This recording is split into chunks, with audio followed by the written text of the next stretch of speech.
PEC das domésticas, aprovada no Congresso Nacional em 2013, estabeleceu direitos e deveres de patrões e empregados domésticos.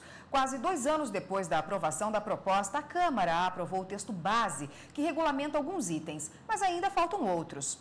E por falta de regulamentação, os conflitos vão parar na Justiça e o número de ações trabalhistas dessa natureza só aumenta. Tânia trabalha no apartamento do Adeilson há 3 anos. Sempre preocupado em garantir os direitos trabalhistas da doméstica, o empresário guarda o contrato de trabalho, o comprovante de pagamento da Previdência Social e a folha de ponto da funcionária. Antes de promulgar a lei, eu já cumpria, eu já tinha meu contrato feito, a carteira dela assinada, independente. Porque eu acho que, mesmo que não seja lei, mas eu acho que é um benefício que você está passando para eles e é uma segurança também. Acima de tudo, além do contrato, tem a lei. A lei trabalhista que nós temos que cumprir. A doméstica garante que com os direitos trabalhistas em dia, a relação entre patrão e empregado é melhor. Eu também faço a minha parte, os meus direitos, assim, não faltar, se precisar avisar com antecedência, ou se ainda que for chegar atrasado eu aviso. Ou às vezes quando eu tenho um compromisso lá na frente eu já aviso antecipado. Tudo combinado direitinho, tudo certinho, sim. Mas não são todos os patrões que respeitam a lei. Por isso, nos últimos anos, cresceu o número de empregados domésticos que buscaram a justiça para receber os direitos. Um estudo feito por uma empresa de serviços digitais mostra que só no estado de São Paulo, o número de ações registradas no ano passado foi 24% maior que em 2013. As principais causas são o pedido de reconhecimento do vínculo empregatício, pagamento de rescisão e de benefícios, como horas extras e vale-transporte. Muitas relações de emprego domésticos não são formalizadas, tá certo? Os empregadores, infelizmente, fogem e uma das questões que levam a isso é a questão da previdência, que eles julgam que sai muito caro. Em 2013, uma emenda constitucional aprovada aqui no Congresso determinou uma série de deveres aos patrões na hora de contratar os empregados domésticos. Entre eles, a obrigatoriedade de assinar a carteira de trabalho e de pagar o INSS. Essa mesma emenda deixou por conta de leis a regulamentação de outros pontos, como adicional noturno e seguro-desemprego. Para o Sindicato dos Trabalhadores Domésticos do Distrito Federal, é aí que está a grande dificuldade dos empregados, já que sem a regulamentação, eles não podem receber o pagamento do adicional e do seguro. Não é justo uma trabalhadora doméstica trabalhar durante 20, 30 anos numa residência e sair com uma mão na frente e outra atrás.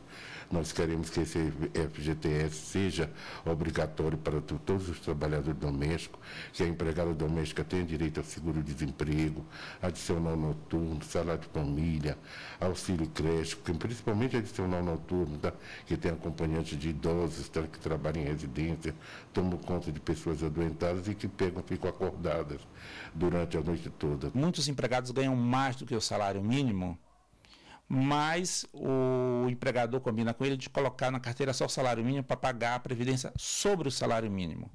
Então o empregado acha que está fazendo um grande negócio, ele está se prejudicando. Bom, e para falar mais sobre esse assunto, nós temos aqui no estúdio a advogada de direito trabalhista, Thaís Regina Reis Gracindo. Boa tarde. Boa tarde. Bom, ontem a Câmara aprovou aí parte da PEC, da regulamentação, mas ainda faltam pontos fundamentais, como o INSS e o FGTS, é isso? Mais ou menos. O INSS existia apenas uma pequena divergência no que concerne ao percentual de recolhimento do empregador. Havia uma proposta de redução para 8%, hoje o empregador paga 12%, mas isso, a princípio, não vai passar pela regulamentação, permanecem os 12%.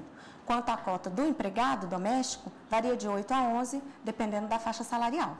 O FGTS, sim, ele está reconhecido como direito, hoje o recolhimento é facultativo, mas existem algumas dúvidas sobre será devida a multa de 40% ou não, foi proposto um percentual menor, que também na PEC não passou, agora na regulamentação não passou, ficam mantidos a princípio os 8%, mas por enquanto não é obrigatório. E o INSS, apesar de já ser obrigatório há bastante tempo, ou seja, como um empregado qualquer deveria ter carteira assinada e etc., o problema é que o seguro-desemprego não está regulamentado. Então, embora se recolha, ela tenha direito a alguns benefícios como licença maternidade ou um auxílio-doença, Em caso de dispensa imotivada, ela não tem direito ao seguro-desemprego. Isso falta ser regulamentado. Bom, ontem, na discussão de ontem da Câmara, houve alguma alteração significativa?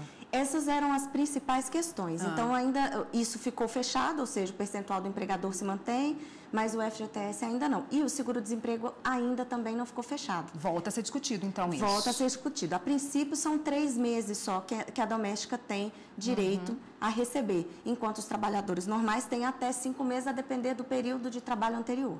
Vamos retomar, então, em 2013, que houve a aprovação da PEC. Quais foram os direitos estendidos às empregadas domésticas que eram aí já do trabalhador normal, comum do dia a dia? O próprio seguro-desemprego, o FGTS, embora não regulamentado ainda, ele foi estendido. Horas extras, né? O adicional noturno para o trabalho realizado entre 22 horas e 5 da manhã. Auxílio creche, um seguro de vida contra acidentes e também, acho que é isso. O que ainda se espera dessa regulamentação aí? Você já disse, né, que existem pontos fundamentais ainda para ser discutidos. Tem um prazo para isso ser discutido? Vai ser já na próxima semana? Parece que está agendado para discutir na Câmara na próxima semana. Uma vez isso aprovado, lá ainda volta para o Senado para aprovação do texto final e aí sim já começa a valer. E existem, né, por falta de regulamentação, muitas ações na Justiça referentes aí a essa PEC que foi aprovada em 2013, faltava-se essas regulamentações. Quais são os principais temas hoje que chegam à Justiça para que a Justiça decida sobre a relação entre patrão, empregador, no caso, e empregado doméstico? O que acontece? A relação doméstica é muito familiar, então ela era muito informal. Com a PEC das domésticas, as pessoas começaram, os empregadores e as próprias empregadas domésticas começaram a questionar. Como? Eu quero meu direito, eu tenho direito. Então, isso já levou uma pequena avalanche de ações. A questão da jornada de trabalho, que é bem complicada, porque às vezes ela está ali, está assistindo a novela, está vendo uma televisão e ela de fato não está trabalhando. Então, por isso, a dificuldade de você controlar a jornada de um empregado doméstico. E mais, muitas empregadas vão todos os dias para o trabalho e querem retornar mais cedo para as suas casas, têm filhos, têm marido, então elas não querem tirar uma hora de intervalo. Para elas é melhor sentar, almoçar, lavar logo a louça, finalizar para sair mais cedo. Isso é difícil de colocar em prática. Tá ótimo, a gente vai voltar a esse assunto no próximo bloco, que ainda há muitas questões a ser discutidas e esclarecidas. Só te peço um minutinho, por favor. Okay. E nós voltamos a falar com a advogada Thaís Regina Reis Gracindo sobre a PEC das domésticas. Bom, você disse no último bloco que os direitos, né, citou os direitos aí que foram garantidos e estendidos aos empregados domésticos. Mas se existem direitos, também existem deveres, né, dos empregados domésticos? Certamente. Como antigamente era muito informal, muito familiar a relação, alguns critérios não eram levados assim na ponta da faca. Por exemplo, cumprimento de jornada. Então, o empregado doméstico vai ter um horário para chegar, um horário para sair, ele tem que cumprir. Se ele se atrasa, ele perde parte da remuneração pelo atraso, perde o descanso semanal remunerado. Faltas, as faltas somente são justificadas se estão dentro do rol legal, por exemplo, um atestado médico. Às vezes a empregada diz, eu não estou me sentindo bem, não fui. Se ela não apresentar um atestado, ela vai receber essa falta e esse dia, bem como o repouso da semana, vão ser descontados do salário. Desconto de percentual de vale-transporte é permitido agora, até 6%. Então, muitas empregadas questionam isso. Bom, e quando chega à Justiça um caso, né, e aumenta ainda a fila de processos a serem julgados na Justiça, que já é grande essa fila. Qual deve ser a postura de patrões e empregados domésticos na hora de discutir a relação de trabalho, acertar direitinho para evitar que esse processo chegue, que qualquer ação chegue à Justiça? O ideal é que os empregadores celebrem contratos por escrito, estabelecendo a jornada, estabelecendo folgas, regimes de compensação, por exemplo, ela trabalha sábado sim, sábado não. Então, na semana que ela não trabalha no sábado, ela compensa essas horas durante a semana. Isso tem que estar tudo bem definido e deve ser cumprido à risca. Uma folha de ponto manual, onde se possa registrar os horários, as eventuais faltas, atrasos, compensações. São formas de você evitar o desgaste. Mas, infelizmente, ainda que o empregador faça tudo isso, se o empregado se sente lesado, ele pode ir sim à Justiça. Mas é fundamental que ambos conheçam direitinho a lei, leiam tudo e tenham conhecimento dos seus devidos direitos e deveres, né? Exatamente. O desconto, por exemplo, muitos empregadores recolhem a cota parte do empregado e não fazem o desconto em folha. Não descontam dele o percentual de 8% a 11% que eles mesmos têm que recolher. Então, muitos não compreendem que o desconto está correto, está adequado. Tá ótimo, muito obrigada. Eu conversei aqui com a advogada de Direito Trabalhista, Thaís Reis Gracindo, sobre o PEC das domésticas. Obrigada pela participação, até uma próxima.